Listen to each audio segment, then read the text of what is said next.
I hope that the lessons of Port Arthur will not be forgotten on the Australian community, that there is a capacity for evil in our community. On the island of Tasmania, the worst massacre in Australian history is finally over. At least 34 people were killed and 4 others... On the 28th of April 1996 in Port Arthur, Tasmania, at 1:27 p.m. started the deadliest mass shooting in Australia's history, mapping the course for gun regulation and licensing in Australia to this day. Martin Bryant, the now convicted lone gunman, was arrested at 8 a.m. on the 29th of April 1996 after a failed escape attempt. The massacre ended with 35 people killed and 24 injured, including the perpetrator. Martin was deemed fit to stand trial but pleaded guilty to all charges, where he was sentenced to 35 life sentences and a non-parole period of 1,035 years.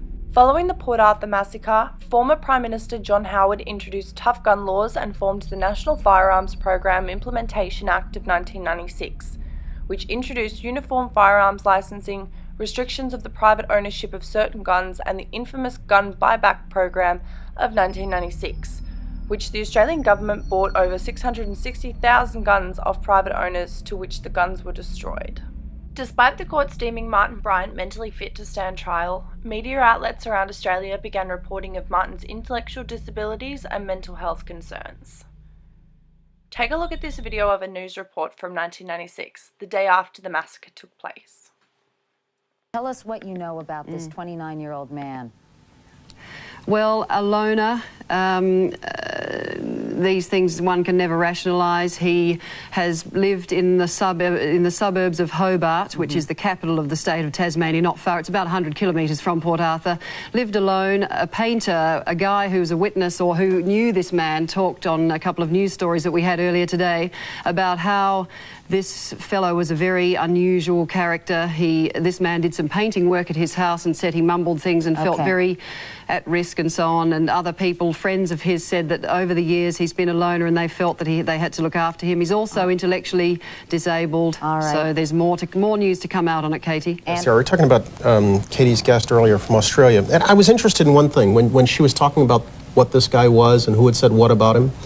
Because I was reading the article this morning, I was surprised to learn, good law actually, that under Australia's very strict laws, the media is not allowed to report anything about his background until the trial is underway.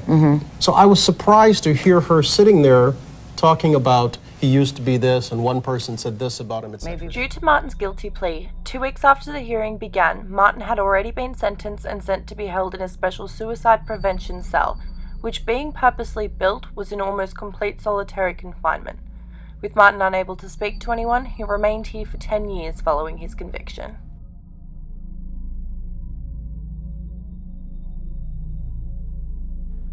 Originally, after Martin Bryant's arrest, Martin was adamant that he was innocent and officially stated that he would be pleading not guilty to all charges surrounding the days of April 28th and April 29th, 1996.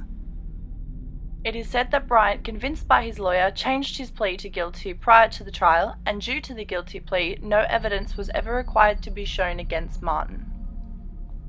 It is believed by members of the public, public servants, and victims of the massacre that Martin was either not alone in the events or was not the gunman at all. Despite eyewitness accounts of a gunman being reported in 2 places at the same time, Martin Bryant was never actually properly identified as the gunman.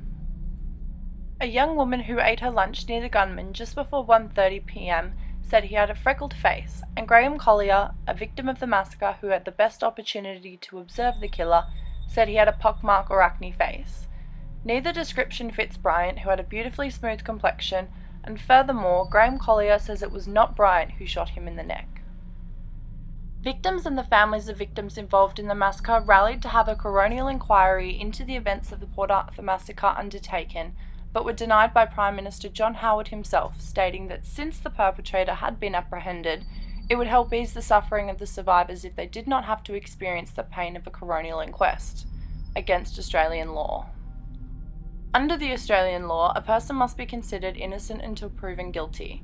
Radio commentators in the past have been jailed for making similar comments, and no such criticism was ever levelled at the Prime Minister.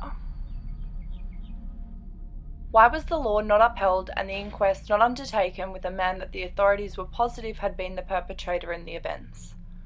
Why was he so quickly sentenced to solitary confinement, and why was there no evidence connecting Martin to the massacre?